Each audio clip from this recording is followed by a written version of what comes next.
What's up, everybody? Thralls Metal here once again. I'm Necrotic Nick, and I have an album review for you. Doing a solo one here just because everyone's kind of got busy schedules, and this was one that I wanted to go over because I've been a fan of this band for a while, and I think I've only got to go over a couple of their albums kind of in passing and collection updates or underrated albums and so on. And I wanted a chance to do a full review for them. So we are going to go over the latest offering from Forgotten Tomb, Nightfloating. This also comes out on the 12th of July on Agoniarecords. This band formed in 1999 in Italy. This is their 11th full length. It has been 4 years since their last album, Nihilistic Estrangement, which I thought was really solid.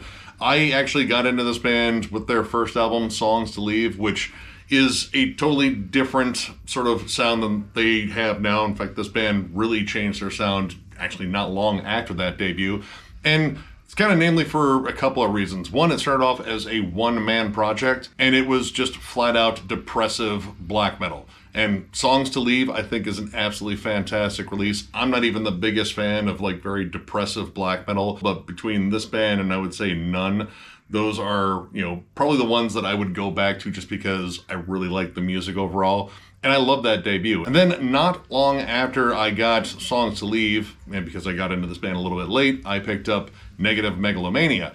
And that was a vastly different album, almost to the point where I thought it was kind of a different band, because this band kind of shifted tracks from depressive black metal to like blackened doom slash goth metal slash, I don't know, like almost kind of sludge occasionally too. It's definitely a blend of different styles. It's still fiercely blackened. It's still as depressing as ever, because depressing is definitely the gear that this band kind of just locks in on. Baseline, I would say this band just found a different way to kind of latch on to, depression and just being sullen and withdrawn, and found a different way to craft music that is almost a cry for help, or at least a cry for a wellness check. But I've enjoyed all the albums I've heard from them, which are all the albums that I've mentioned and this one.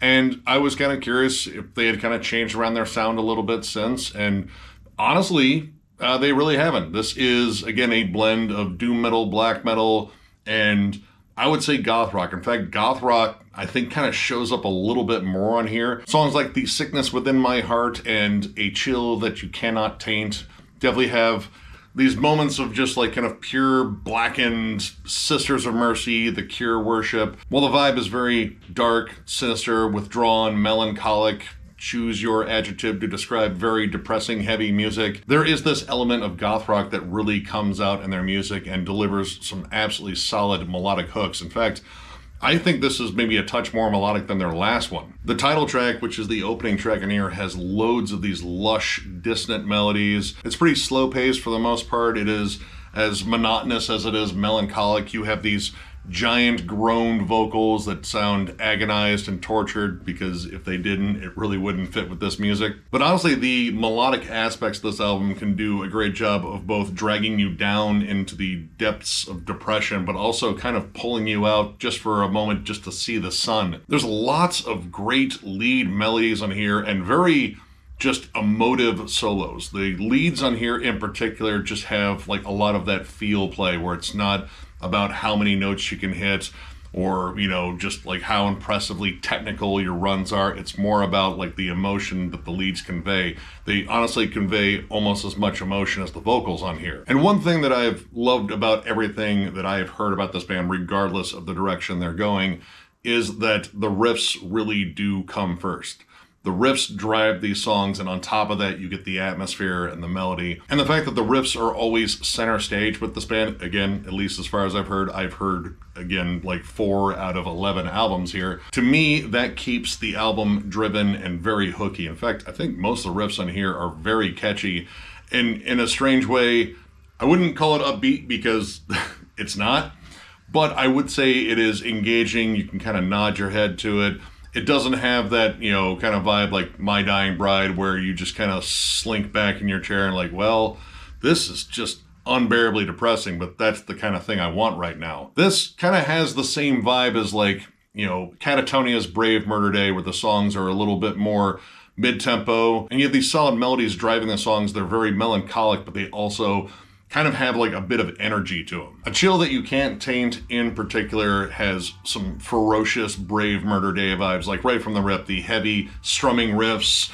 It just kind of sounds like that album, albeit with like, you know, bigger, more grandiose production. I do really like the sound of this album. It just has a very big, cold, but kind of damp sound. Like this whole album sounds like it was caught in the rain while trying to walk off a breakup or something like that. Like that's the kind of vibe. I'm sure it's probably something even more dark and morose than that, but that's kind of what I got. There's also a section in The Sickness Withered My Heart that has this awesome, like very Sisters of Mercy kind of build up, like all the heaviness sort of drops out. You get this isolated bass, a steadily increasing sort of like, you know, urgency to the drums, and then it breaks out into this very like The Cure-ish sort of like metal jam. But while all the goth rock hooks kind of really got to me because I love that shit, the black metal aspects in here I think are a little bit more prominent, or at least when they come up they feel a little bit more, I don't know, like vibrant than they have before. The opening track, the title track, has, you know, blast beats, there's heavy tremolos on there, it's icy cold and very grim sounding, which there's also sections like that that do pop up on the last track, A Despicable Gift. And even again, The Sickness Withered Heart has some more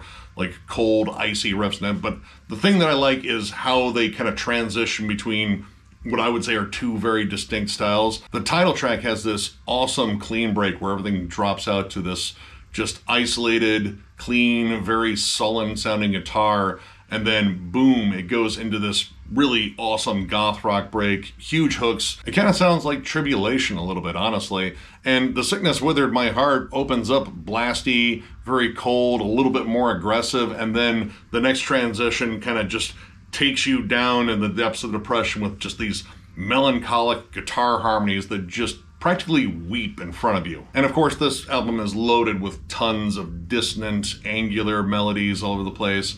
Lots of lush atmosphere, but again, very riff-driven. It does have some more aggressive moments on it. Like a lot of this, again, very melancholic, very withdrawn, very rainy day black metal or gothic, blackened, doom, whatever they are. Unsafe Spaces and A Despicable Gift in particular just have like a little bit more of a heavier vibe overall. Like, you know, the riffs feel a little bit more aggressive, especially Unsafe Space. It kind of opens up like Celtic Frost, later Satyricon. The riffs are heavier, they're a little bit more sinister sounding. There's still like that goth rock atmosphere to it, but it just feels a little bit more like angsty overall. Like it's not just about being bummed out. And I have to say, like the main riff that repeats a lot on A Despicable Gift, which is almost 11 minutes long, it almost kind of sounds like it was plucked off of a Danzig album.